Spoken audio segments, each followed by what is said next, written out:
আগামীর যে বাংলাদেশ হবে হে বাংলাদেশ হবে ইনসাফের বাংলাদেশ ইনশাআল্লাহ।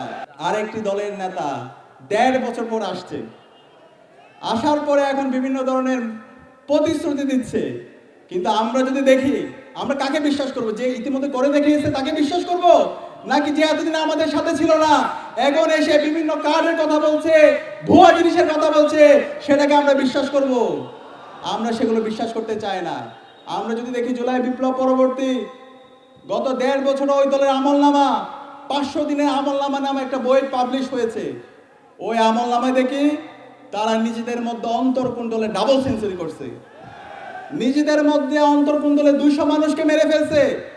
যেই দলের হাতে তাদের নিজেদের নেতাকর্মীরা নিরাপদ না, সেই দলের হাতে একটা রাষ্ট্র কিভাবে নিরাপদ হতে পারে? একই সাথে আমরা দেখতে পাই ওই দল সারা দেশব্যাপী আমার মা বোনদের উপর হামলা করছে, দর্শন করছে প্রায় ৭০ অধিক ঘটনা সারা দেশব্যাপী। সারা দেশব্যাপী চাঁদাবাজি, টেন্ডারবাজি, সন্ত্রাস, মাফিয়াতন্ত্র কায়েম করার মাধ্যমে বাংলাদেশে জুলাই বিপ্লব পরবর্তী যেই বিশাল সুযোগ এসেছে সেই সুযোগকে তারা নস্যাৎ করতে চাচ্ছে। কি বুঝলেন ভাই? অনলি যেটাই চাই। আগামীর যে বাংলাদেশ হবে হে বাংলাদেশ হবে ইনসাফের বাংলাদেশ ইনশাআল্লাহ। বাংলাদেশে গত ৫৫ বছর যে মাফিয়াতন্ত্র তৈরি হয়েছে, যে জুলুমতন্ত্র তৈরি হয়েছে, যে চাঁদাবাজি, সন্ত্রাসী, দুর্নীতি তৈরি হয়েছে, যে ফেসিবাদী কাঠামো তৈরি হয়েছে, সেই ফেসিবাদী কাঠামোকে আমরা চিরতরে বন্ধ করে দেব ইনশাআল্লাহ। আমাদের কি দরকার? যোগ্য লোক দরকার। কোনো দুর্নীতিবাজ লোক দরকার আছে?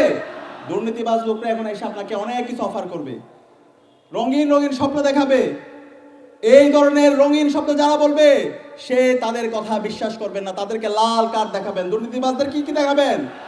লাল কার্ড দেখাবেন। যারা গত ১.৫ বছর ধরে চাঁদাবাজি করেছে, টেন্ডারবাজি করেছে, তাদেরকে কি দেখাবেন?